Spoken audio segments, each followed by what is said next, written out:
I say so. Thank you. So we'll continue where we left off yesterday.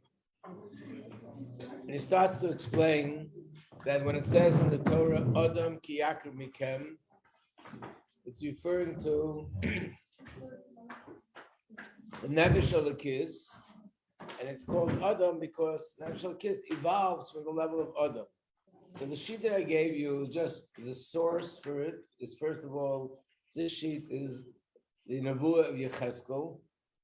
So you can see where it's underlined. Here is describing that he saw this prophetic vision, a face of a man, face of a lion on its right, and the face of an ox on the left, and then the face of an eagle. These are the four faces. So one of the four faces is the face of a man. When you turn the page on the other side, it says there was also the image of a throne. And on the throne, there was also an image of a man. So that means there's two places where we use the term Adam. One is the Adam that's sitting on the throne, that's on the chariot. And one of them is the four faces of the chariot itself. So take the other sheet now. Those of you have the book, it's in the book, but because not everyone has it yet. So this is just a little chart that shows you have the Adam. Whenever it says and considers the term Adam Ha'elyon, meaning to say, we're talking not about the human being on earth, we're talking about Adam up there. Adam up there is the level which is alluded to in the prophecy, the Adam that's on the kisei, on the throne. And that Adam on the throne is on the Merkava, which has the Chayas. And the Chayas are four of them. One has the face of a lion, an eagle, an ox, and an Adam. So if you follow the trail, that I made, the Adam Ha'elyon, from there it goes to Pnei Adam, to the Adam, the face, and from there it goes to the Nefesh Elokis. And then from the Adam Ha'elyon it goes to the throne. From the throne it flows to the chariot. Then you have the faces of the animals. And from there, it goes to the Nefesh Bahamis. In the middle, there's something called Shmorei Ifanim, which we'll soon explain. But this just shows you the Hishtalshlus, how the lower things here on earth, the godly soul, the animal soul, they all come from that chariot, but the godly soul comes from the other part. And the animal soul comes from the animal part.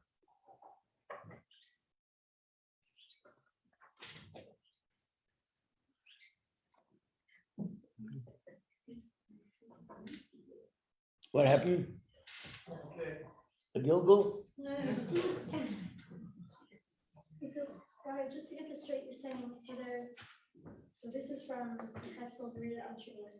Right. I remember that, but you're saying, so there's Merkava, and then there's a throne, and then there's, so to speak, man. On the throne. Okay. So whenever you see in Chassidus the term Adam Ha'elyon, that's what it's referring to.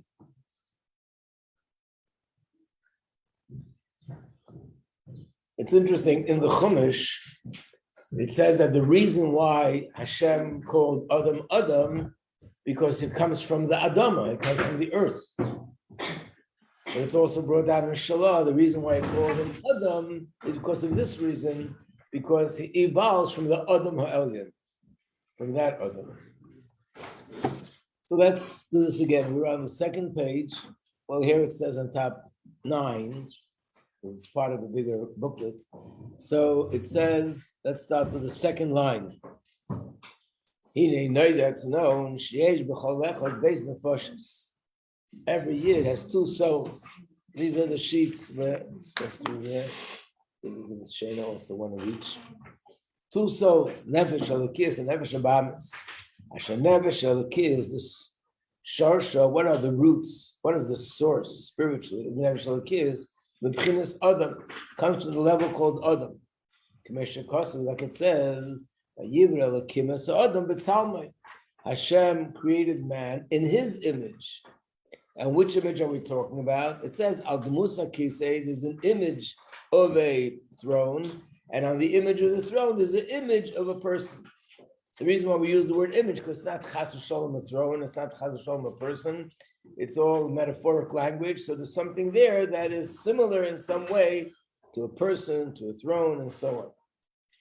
Ishtalshul Shalom, and how does the neshama, the nefesh halakis, evolve and descend from that source? It has to go through a middle stage, and that is the level of Adam that's in the Merkava, that's lower. The Nefesh HaBahamis, that's the Nefesh HaLekis. The Nefesh HaBahamis, he nilkecha mishmorei fanim. V'shorshim abchinish pnei shor. And the root, the source, is from the face of the ox. What is shmorei fanim? So literally it means the waist of the Efanim. In other words, the Efanim, if you remember from davening, is the name of one of the malachim. There's Srafim, there's Efanim, there's Chayes HaKodesh. These are different names of angels. Efanim happens to be the lowest level of the angels. And the Shmorei Efanim means even lower than the lowest angels. This is sort of the waist and the least that can come from the Efanim. So the Nefesh HaBahamis goes through a different line of Ishtalshlus as it evolves from level to level. The Tach, the Siridis and Neshama Leila Mazeh. So the purpose why the Neshama comes down to this world, because for the Neshama it's actually a descent. The Neshama was in a very high place, and now it comes down to a very low place. And it's not because the Neshama was lacking, the Neshama was perfect. So the purpose is Kedei Levarer Nefesh HaBahamis. Hashem wants the Nefesh HaLekis to purify and to elevate and transform the Nefesh HaBahamis. Liyoyz b'bchinis eskapi v'eshapcha. And how to do that? Through eskapi and eshapcha. The Nefesh HaBahamis has desires. Nefesh HaBahamis is a nefesh which is drawn and attracted to all sorts of physical pleasures, or sometimes even pleasures that are lower, they're against Hashem, against Torah. So the Nefesh HaLekis has to change that. One way is through Iskafia, which means through disciplining Nefesh HaBahamis and not letting Nefesh HaBahamis getting what it wants and to do what it wants. And then this Hapcha means not only disciplining, but transforming, that the Nefesh HaBahamis stops wanting the physical pleasures and its desire becomes just like the Nefesh HaLekis, it wants godliness. And how does the Nefesh HaBahamis become transformed? How does the Nefesh HaLekis do this? Idei Nefesh HaLekis hamustabeshes ba umizbeinenes b'Hashem echad b'krishma, is by Nefesh HaLekis investing itself in the Nefesh HaBahamis. So this also came up in previous Maimarim. They're just like Begashmias. When a person is doing Miftzayim and you want to speak to another Jewish man or woman and inspire them to become excited about Torah mitzvahs, you have to speak their language. First of all, literally, if they speak English and you walk over and speak to them in Spanish, they will not know what you're talking about. You can try, you'll see, it doesn't happen. So that's what it means, their language literally. And then we can use the term their language figuratively. You have to speak in a language that they understand, that they appreciate, the way you explain Shabbos or Kashrus or Taras Mishpacha or Tefillin or Mezuzah or Tzedakah. You have to speak in the language that they perceive it and as a value, not in language that I understand it, that I have, because I have the background knowledge, and based on what I know, I can explain things in a certain way, but they wouldn't understand what I'm talking about. So the same thing is with the Nefesh HaLekis, Nefesh HaBahamis. The Nefesh HaBahamis speaks a different language. Spaghetti and meatballs, pizza, sleeping, eating, playing, money, fame. These are the words in the Nefesh HaBahamis vocabulary. Godliness, refinement, all these words, Nefesh HaBahamis doesn't speak that language. So Nefesh HaLekis, that's what it means, mislabish, dress itself, meaning it has to invest itself in the Nefesh HaBahamis. in order to explain things to Nefesh Habahamis, the Nefesh Habahamis should be able to understand. Yeah. How does it apply to the middle soul? The middle soul. So we learned how does the Nefesh Elokis explain things to Nefesh Habahamis. So it invests itself in the Nefesh HaSichlis, which is the intellect, explains things intellectually, and then it can get to the part which even the emotional part of the Nefesh Habahamis will understand it, because intellect eventually trickles down to the emotion. It's not exactly the same, but it's a little bit similar. We had yesterday the day of Bey's Iyar, the Rebbe Marash's birthday. So there's a story with the Rebbe Marash that the Rebbe Marash had yechidus like any other Rebbe, where people would come in and tell the Rebbe about their personal issues, and the Rebbe would guide them in the path how to serve Hashem in their situation. At one point, the Rebbe Marash called in his gabbai, stopped the yechidus. Every night, there could have been 100 people that he saw. He stopped it in the middle and told his gabbai, bring me another shirt. I want to change my shirt. So he went and brought another shirt. When the gabbai took the shirt, he saw that the shirt was just wet from sweating, as if somebody just walked up a hill on a hot summer day carrying a ton of bricks. So he couldn't contain himself. So the Rebbe, what is this from? Like, what did you do that made it so you didn't even work so hard that you should be sweating like that? So the Rebbe Marash said to him, when someone comes into my room and asks me a question, in order for me to answer him, I first have to see the world through his eyes and his situation. So I have to get dressed in his garments. I'm not sure if these details are actually in the original story, or when people tell the story, they enhance it a little bit. But for example, a farmer walks in and he has a question. For me to answer him, I have to put on the clothes of a farmer. And then I can't answer him when I'm wearing the clothes of a farmer, because then I'm in his place. I have to go back to put on my clothes, and then I can answer him. And he walks out, and the next person to walk in is a malamed, someone who teaches children in a school. How do I answer him? I have to put on his clothes to see things from his perspective and understand things from his perspective. Why he's asking me his questions. But I can't answer him when I'm in that mode. So I have to undress that, put on my clothes again, and give him an answer. And then the next person that walks in is the head of a community. So I have to put on his clothes and then put back on my clothes. So imagine changing clothes 100 times. It could be a good reason why you're sweating. Of course, the Rebbe Marash used to say things in a humorous way. And of all the Rabbeim of Chabad, the two Rebbes that spoke very often in a humorous way was the Rebbe Marash and our Rebbe. You don't find this, but of course, every Rebbe probably here and there says something humorous, but not like our Rebbe and the Rebbe Marash. With the Rebbe, you could see it very often by the dollars. You could see it by the Fabrengen. Sometimes you have people burst out laughing, the way the Rebbe describes things very often. So that's what he said in a humorous way. But it's not so humorous. It's real, something very real. That in order to be mashpia on a person, you have to see the world through their eyes and what they appreciate and what they value. And then you can speak to them. And that's how the Nefesh Habahamis is mislabish. That's what the word mislabish means. The best word I can think of is invest.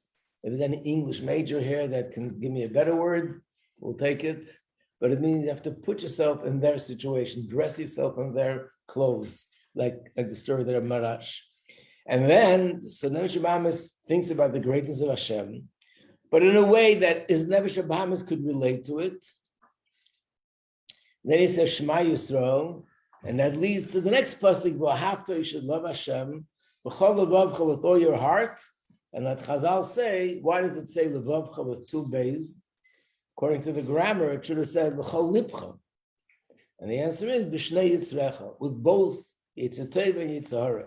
The ultimate goal is to transform the Nefesh Habahamis. So basically, the neshama comes down to this world to transform the Nefesh Habahamis. And when is the time, the moment in the day that we really work directly on transforming the Nefesh Habahamis? That's in davening, and specifically by the Shema. But before we read the Shema, Tiknu chachamim shtayim lefonel. Reading the Shema is a mitzvah esem midaraisa. It's a pasuk in Chumash. It's in the Shema itself that every day you should be reading the Shema. And the chachamim, they were masakim, they instituted that before you say the Shema, you should say 2 brachas. So what we say in davening after Baruch Hu, we start with Baruch Ata Hashem Elokeinu melech haolam yitzrei v'vei cheshech, and then we finish off with Yitzah Ma'ores, that's 1 bracha, and then we say Abbas Olam, and we finish off Eves Am Yisrael, that's the 2nd bracha. We do this in the morning davening, and we do this in the night davening. This is called Shtayim Lefaneo. The Chachamim incorporated that we say 2 brachas before the Shema. Why? It's not possible to subdue and to conquer the spirit of the Nefesh Bahamis, Tachas Mamshalas Nefesh Elokis, and bring it under the rule of the Nefesh Elokis, only through bringing in the root and the source of Nefesh Bahamis. And the source is Chayes HaKadosh B'Merkava, Pnei Arya the lion, Pnei Shor the ox. And the reason for this, Ki ein hadinim nimtokim ela b'sharshim. These words are a general principle. The source of these words, you have the footnotes on the bottom, is, I guess, from Eitz Chaim, from Kabbalah, from the Arizal. It's footnote 90, so it looks like that's the source from the Arizal. And the words literally mean, Ein hadinim nimtokim. You can't sweeten judgment only with the source. Sounds very Kabbalistic, but it's actually very simple. You can't sweeten judgment. Judgment means something which is openly something negative. Something's happening which is unpleasant. That's called judgment. And you want to sweeten it. In Kabbalah, whenever you want to correct a situation and you want to nullify a decree, someone's chas v'shalom suffering financially, physically, emotionally, and you want to heal that person, that's called sweetening the judgment. So the rule is you can't sweeten the judgment only through the source. How can that be explained in a very simple way? In a very simple way, it is that the source of everything is really good. In other words, when something happens down here, that let's say even, let's not talk about happening, the existence of Klippa down here, where in the world does it come from? Hashem is pure, Hashem is holy, everything comes from Hashem. So where did Klippa come out of the woodworks? It doesn't come from any place else, only from Hashem. Hashem is not Klippa, so where does Klippa come from? So the answer is when Hashem shines his light and allows that light to become and go through a process of tzimtzum, gets concealed and concealed and concealed and concealed. So to such a degree that eventually it's totally far from godliness, and eventually it even becomes opposing to godliness, and that's klippa. But ultimately, where does it come from? What's its source? It's Hashem. We once went into a discussion about this. There's a big difference between the word. Are you trying to say klippa is Hashem concealing himself? What did you say? Are you saying klippa is what Hashem concealing himself? Yeah. I'm not saying that the klippa is Hashem, chas v'shalom, right? We're not wording it that way. We're saying klippa is Hashem's light, concealed to the point that it's totally unrecognizable and you don't see any godliness in it. But ultimately, it has to have a spark of godliness, otherwise it could not exist. This is one of the big controversies. If you ever have some free time to do a little bit extra learning, you'll look in Tanya. That's the famous chapter that talks about anger. It's chapter 25 in Iyar HaKodesh. And over there, it talks about this subject, that the Baal Shem Tov said that even if there's someone there that is going against Torah, imagine someone who doesn't want me to daven. There's an un-Jewish person standing there. He's doing everything to stop me from davening. Baal Shem Tov said there's a godly spark in that person. If a person does an act of evil, there's a godly spark in that person. And that statement sparked a big controversy. How can Hashem say that? That's such an offense to Hashem to say. And Alter Rebbe explains it, that there's nothing in the world that can exist without Hashem. So yes, that spark, we don't call it godliness because it's totally concealed and totally hidden. But its source is godliness. So I just want to explain a deeper understanding when we say the word the source is godliness. There's a big difference between Gashmis and Beruchnis when you talk about the source or the root, the origin.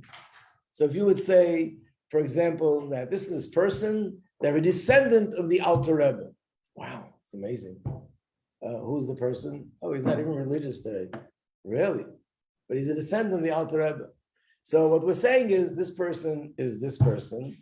The source or the origin is someone who lived 250 or 300 years ago in a different country, in a different place, in a different time, but this person comes from that person. When you talk about spirituality, there's no time and there's no space. So what do we mean when we say the source? Can't say it's in a different time, there's no time. Can't say it's in a different place, there's no space. So where is the source and where is the thing? The answer is, when you talk about a source or roots spiritually, it means this is the pneumius. This is really the essence of where this is. The source is in it. And therefore, what we're saying is that ultimately, even Klippa, and that's what happens when Mashiach comes and the world will be transformed, or when a person does an Avera, for example, the Avera can become mitzvahs. How's that possible? He ate something which wasn't kosher. How could that become godly? And the answer is because there's a godless spark of godliness in it. And if he does the right kind of tshuva, and that spark becomes revealed, even that can be transformed, that its whole identity becomes kedusha. So the source means it's the pneumius, it's really the essence of what you see. So ein adinin mitakom elusharsha means if chas v'shalom something happens, and you see something negative happening, which is godliness concealed, how could you sweeten it? If you reveal the source, if you're able to make this source become revealed, it's no longer negative. The reason why it's negative is because it's concealed, but if you reveal the source, then it becomes positive. Same with the Nefesh Bahamas. The Nefesh Bahamas' source are the angels. The angels are on fire with love for Hashem. They're passionate about the love for Hashem. But when that becomes concealed, so the angel, the Nefesh Bahamas is the Nefesh Bahamas. How do you elevate it? By connecting it to its source. In other words, when a person, the Nefesh Bahamas sort of recognizes, this is where I come from, this is my origin, this is my source, and this is really my essence, that can influence Nefesh Bahamas to start realizing that his true love is for Hashem, not for the things that he thinks he enjoys.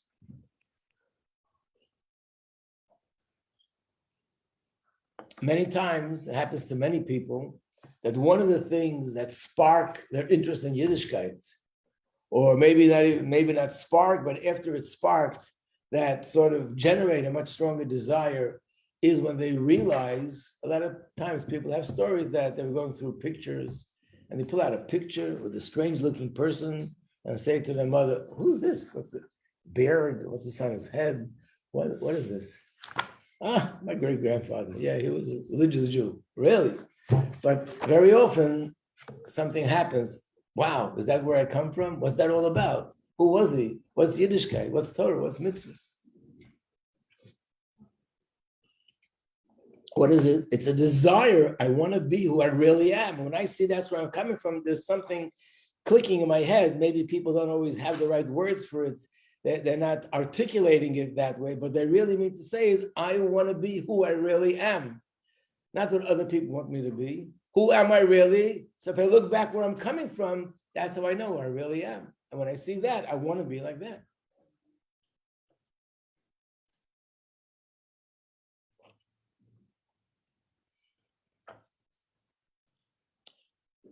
So, therefore, if you look in the part of davening before the Shema, it's all about the angels. How the angels say Kaddish, and the angels say Baruch, and Fan Chayza Kodesh, and then we say Kolum Kedoshim, Giberim, and Peis Maspia, Begdusha, Vitara. It's all describing the avodah of the angels. And the reason for that is to arouse my Nefesh Bahamas. So the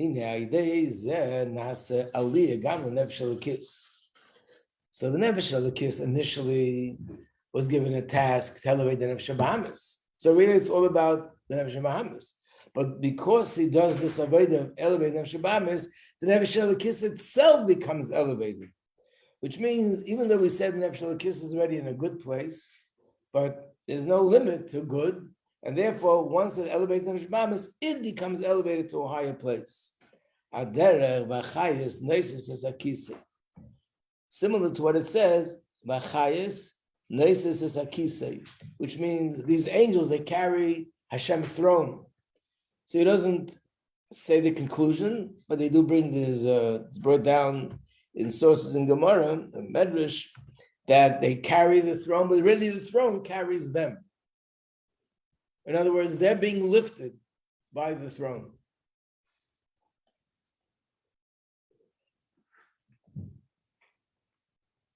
So the same thing here, that by me making an aliyah in my Nefesh Bahamas, my Nefesh Elokis becomes elevated.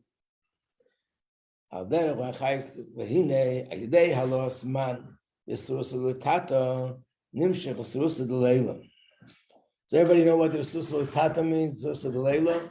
Right, probably do. Everybody know what Halos Man means? Man. No. So Halos Man is the same thing as Resus Tata. It's a term in Kabbalah. And it's the same thing as Resus Tata.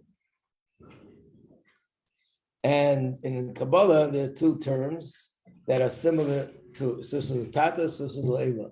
And that is man, mem nun, and mad, mem dalid. If it's mem nun, it's Resus Tata. If it's mem dalid, it's Resus Leila. So the what? Write it down. Yeah, okay. In the booklet, I have it all there. So hopefully later today we'll have the booklet printed.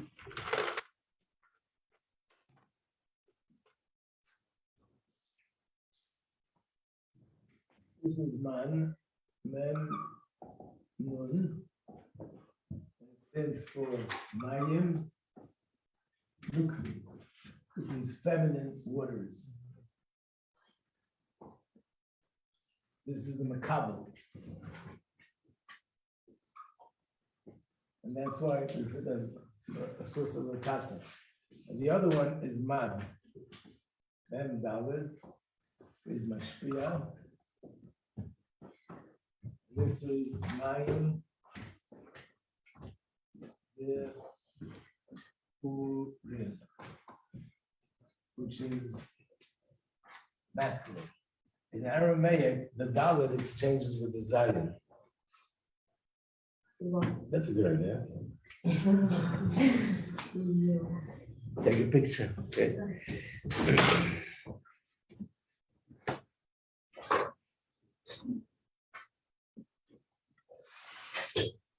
So when we daven and we do this avodah, all of this is called a susur tata, which means there's an awakening and an arousal from below, from the makabel.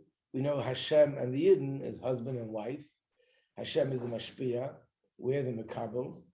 And when we become aroused, it arouses something with Hashem. So this is a susur l'tata. And now this will bring a susur l'eila.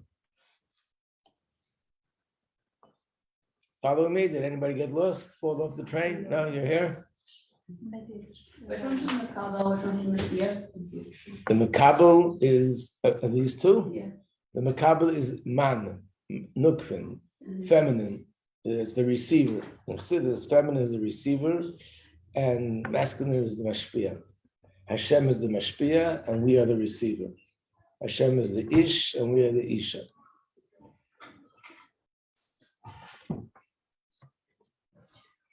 Again, it doesn't mean that we don't find feminine in reference to Hashem, because, of course, Hashem is sometimes compared to a sister, sometimes compared to a mother, and we know that in the spiritual realm, there's Zo and Malchus. Zo is masculine, and Malchus is feminine.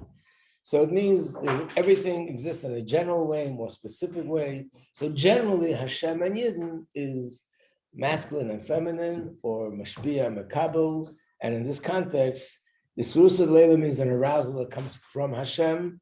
The Isrus Tata means an arousal that comes from us. This that was just described, this is referred to as Isrus Tata, Isrus Leila. This is the mode that Isrus Tata leads to Isrus Leila.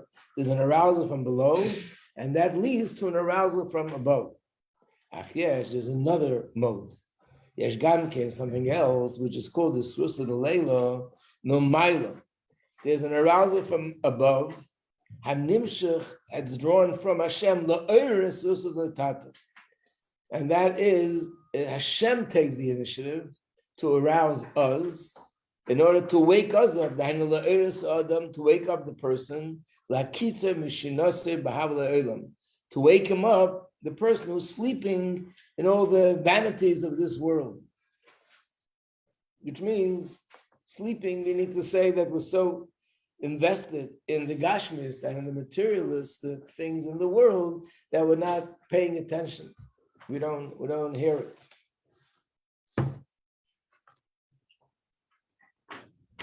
There was a video that was circulating the other day. I don't know if everyone saw it or not, about Mashiach, about hearing the music. Did everyone see it? Usually when somebody sees it, the whole world sees it. Anyway, it was put together in a very beautiful way, but it's about a story that happened to a certain famous violinist, one of the most famous violinists in the world, plays in the most famous places, makes millions of dollars, has an instrument that costs $3 million, and he once made an experiment. He went to a subway station, took out his violin, opened up the case, put money in it, and was playing in the subway station like everybody else. And being that he's this brilliant violinist, and he's an amazing violinist that people, the whole world will pay who knows how much money to listen to him. Let's see what happens when he plays on the subway station. So 1,070 something people walked by. They did it for 45 minutes. And he made $35, put in quarters and nickels and dimes. And only 7 people stopped to listen. 7 people. Everybody else just walked right by. The point what they were making is that there's music playing. It's brilliant music, and no one's even paying attention. And it's referring to the idea that Rabbi is telling us Mashiach is coming. But in that story, the reason why they didn't pay attention is not so much that they heard the music and they said, nah, not worth it to spend time on it. They didn't even hear it. They're just busy running to work back and forth. And because they're not tuned in, they just don't hear it. And yesterday I mentioned something, the story that I told yesterday with the Rabbi Majeski is similar to that. If you remember the story that I told you yesterday, this is the Friedrich Rebbe telling the story, that the Rebbe Majeski told the person, I spoke to my father, and he doesn't think that the situation is so serious. Who is his father? The Tzemach Tzedek, who was nostalgic, passed away so many years ago. And the Rebbe Majeski said to him, I saw that when I told you, I spoke to my father, you sort of smiled. Not outwardly, but inwardly. And he said, not because you don't believe, but just because you're not tuned in. I think we have to elaborate on this more, but in general, what it means to say, sometimes a person thinks very strongly about it and is very philosophical. It comes to the conclusion that I don't believe in these kind of things. But by you, it's a little bit different. It's not that you thought about it, you're just so immersed in gashmis and chumris and in food and in clothing and in money and whatever goes in the physical world, that you don't even hear, you're not even paying attention when someone tells you about something that's a little bit above the ground. You don't hear it. So basically, that's what it means, sleeping in the vanities of this world, that you're so invested in the gashmis and the chumriyas, you don't even hear what's going on spiritually. Hashem does something to wake you up. You didn't do something to elicit that. Something came from Hashem for some reason or other, maybe a certain schus, or maybe just because Hashem decided for other reasons to wake up the person. And that's called the Isrus Leila that comes before the Isrus Tata. That's not the usual. Usually Hashem says, I'm waiting for you. But sometimes Hashem makes the first move, so to speak. So why is it happening? Because someone did some stuff?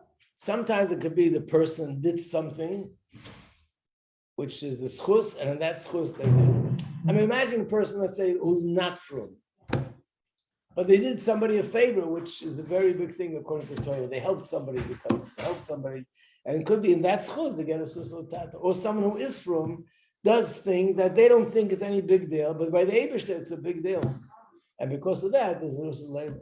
Sometimes it could be in the schus of a grandparent, a great grandparent, that in their schus something happens. After they pass away or something? Even after they pass away, yeah. It could be someone who has a great grandfather from 4 or 5 generations ago, and they're pulling the strings up there, and Hashem says, okay, I'll wake him up. That's funny.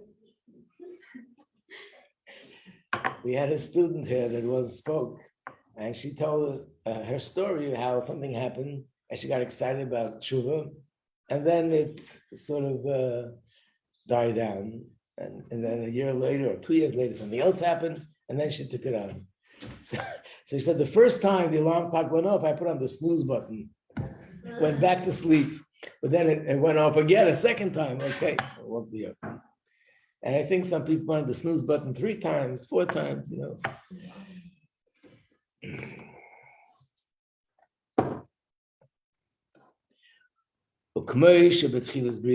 that's the way it was in the beginning of the creation of the world. When Hashem created the world, there was no Torah mitzvahs yet. So in a sense, everything that Hashem was giving us was from his end. Everything was b'chesed chinam, which means chesed chinam, for free. Free meaning you didn't have to pay for it.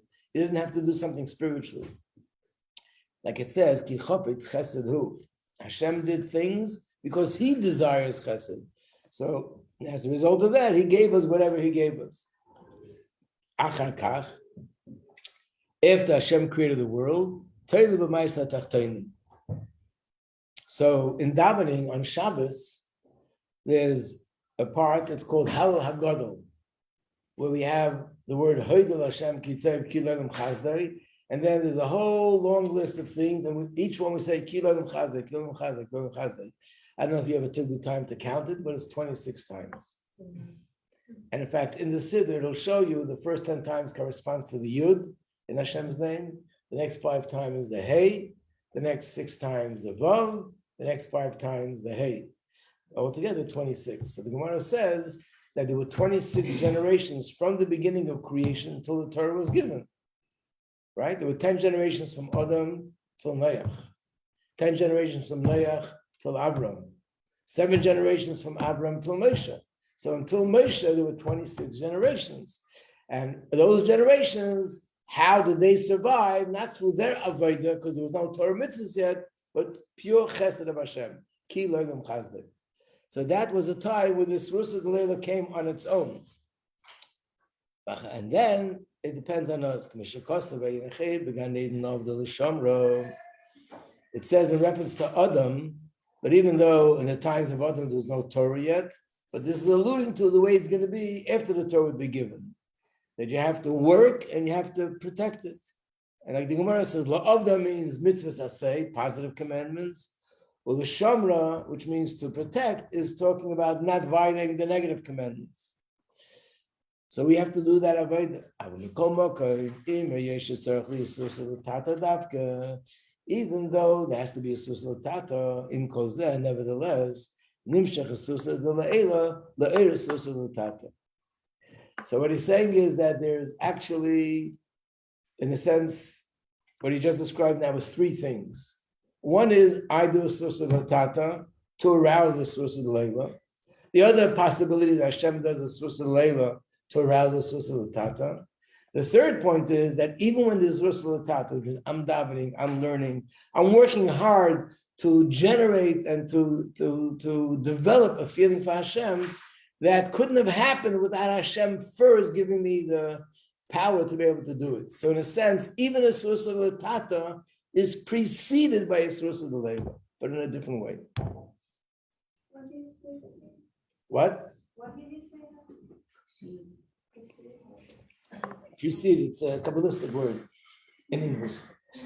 It means that even when a person takes the initiative that I'm davening, I'm learning, and I'm ma'orer myself, but the truth is, let's not forget, you need Hashem's brachas to be able to do that in the first place. So even a Susad Tata has a Susad Leila that comes before.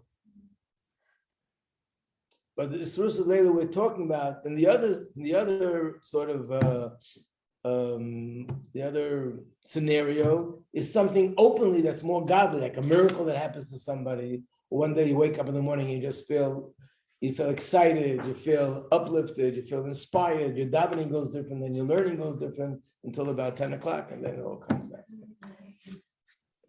So the Mamar is actually going to talk about it. What happens if you get one of those special days and you're flying and you're petrified that soon it's going to be gone?